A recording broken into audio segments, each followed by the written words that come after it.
नमस्कार दोस्तों, 18 सितंबर दिन गुरुवार है और आज हम आपको बिहार की सबसे बड़ी और महत्वपूर्ण खबरें बहुत आसान भाषा में बताने वाले हैं। सबसे पहले चुनाव को लेकर एक बड़ा बदलाव हुआ है। अब ईवीएम यानी मतदान मशीन में उम्मीदवारों के रंगीन फोटो लगाए जाएंगे ताकि मतदाता आसानी से अपने पसंदीदा उम्मीदवार को पहचान सकें। दूसरी खबर सरकार से जुड़ी है। मुख्यमंत्री नीतीश कुमार ने मुख्यमंत्री प्रतिज्ञा पोर्टल की शुरुआत की है, जिससे मजदूरों और जरूरतमंद लोगों को आर्थिक मदद और वस्त्र सहायता दी जाएगी।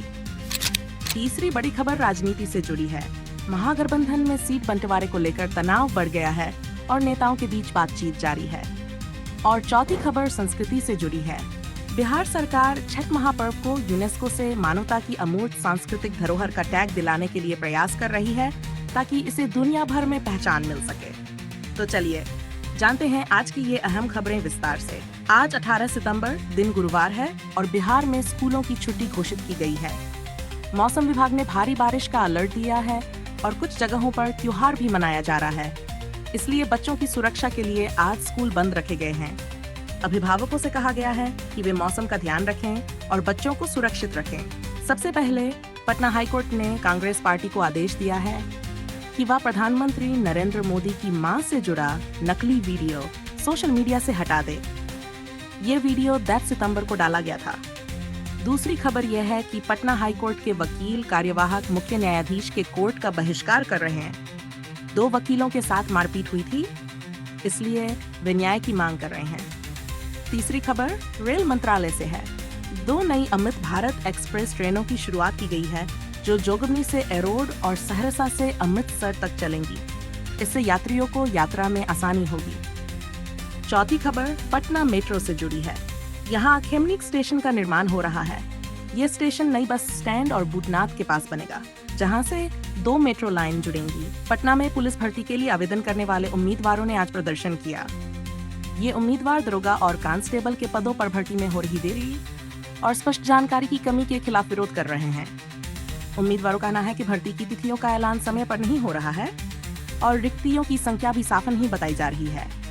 इसी वजह से उन्होंने आज सरकार से मांग की कि भर्ती प्रक्रिया जल्द शुरू की जाए। प्रदर्शन के दौरान उम्मीदवारों ने नारेबाजी की और बैरिकेड्स तोड़ने की कोशिश की। स्थिति तनावपूर्ण हो गई, इसलिए पुलिस को लाठीचार्ज करना पड़ा। इस दौरान एक महिला घायल भी हो गई। बताया जा रहा है कि बिहार पुलिस कांस्टेबल भर्ती 2938 पदों पर आवेदन आमंत्रित किए गए हैं। आवेदन प्रक्रिया 18 मार्च से शुरू हुई थी और 18 अप्रैल तक चली थी। भर्ती में लिखित परीक्षा, शारीरिक दक्षता परीक्षा और दस्तावेज जांच शामिल होगी। उम्मीदवारों की मुख्य मांगें हैं भर्ती की तारीख का ऐलान तुरंत किया जाए, रिक्तियों की संख्या साफ बताई जाए, पूरी प्रक्रिया पारदर्शी हो। यह प्रदर्शन पुलिस भर्ती से जुड़े युवाओं की परेशानियों को सामने लाता है। अब देखना होगा कि सरकार उनकी मांगों पर क्या कदम उठाती है। आज की सबसे बड़ी राजनीतिक खबर बिहार से आई है। लोक जनशक्ति पार्टी के नेता चिराग पासवान ने यह स्पष्ट कर दिया है कि वे सन 2025 में होने वाले बिहार विधानसभा चुनाव में मुख्यमंत्री पद के उम्मीदवार नहीं होंगे। चिराग पासवान ने कहा, मैं अकेले दाल नहीं पका सकता, लेकिन नमक जरूर बन सकता हूँ। उनका आशय यह था कि वे सत्ता में भागीदार बनना चाहते हैं, लेकिन स्वयं मुख्यमंत्री की कुर्सी पर बैठने की इच्छा इस चुनाव में नहीं रखते। उन्होंने आगे कहा कि उनकी दृष्टि भविष्य के बड़े चुनावों पर है, अर्थात सन 2030। आज की बड़ी खबर बिहार से है। राजद नेता तेजस्वी यादव ने मुख्यमंत्री नीतीश कुमार पर सीधा हमला बोला है। तेजस्वी यादव ने आरोप लगाया कि नीतीश कुमार केवल महिलाओं के वोट पाने के लिए योजनाएं लाते हैं।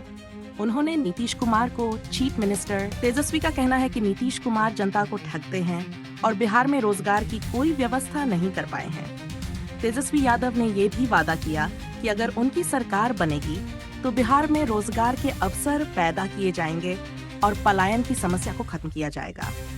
सबसे पहले बात करें स्वास्थ्य सेवाओं की।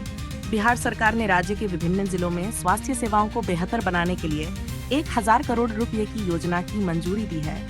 इस योजना के तहत नए अस्पताल बनाए जाएंगे और पुराने अस्पतालों का उन्नयन किया जाएगा। इसका उद्देश्यता को बेहतर इलाज और सुविधाएं देना। इसके बाद खबर है सीतामढ़ी जिले के पुनौराधाम में माता सीता के जन्मस्थल पर भव्य जानकी मंदिर का निर्माण किया जाएगा। इसके लिए 882 करोड़ 87 रुपए की योजना को मंजूरी मिली है। यह मंदिर न केवल धार्मिक दृष्टि से महत्वपूर्ण होगा, बल्कि यहाँ पर्यटन भी बढ़ेगा। बिहार सरकार ने राज्य के पर्यटन स्थलों का विकास करने के लिए भी बड़ा कदम उठाया है। इसके लिए 500 करोड़ रुपए की योजना को मंजूरी दी गई है। इसमें ऐतिहासिक और धार्मिक स्थलों का उन्नयन किया जाएगा ताकि यहाँ आने वाले पर्यटकों को बेहतर सुविधाएं मिल सकें। साथ ही बिहार में हरित क्षेत्र का विस्तार किया जा रहा है। इस योजना के तहत 200 करोड़ रुपए की राशि खर्च कर वृक्षारोपण और हरित पार्कों का निर्माण किया जाएगा। इससे पर्यावरण सुधरेगा और राज्य हरा भरा बनेगा।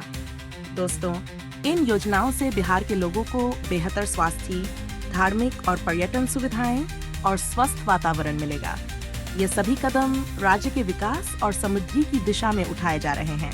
सबसे पहले खबर है मुजफ्फरपुर से। यहाँ के राजस्व विभाग के एक कर्मचारी को रिश्वत लेते हुए रंगे हाथ गिरफ्तार किया गया है। आरोपी कर्मचारी ने 20,000 रुपए रिश्वत के रूप में लिए थे। निगरानी विभाग की टीम ने यह कार्रवाई की और आरोपी को न्यायिक हिरासत में भेज दिया गया है।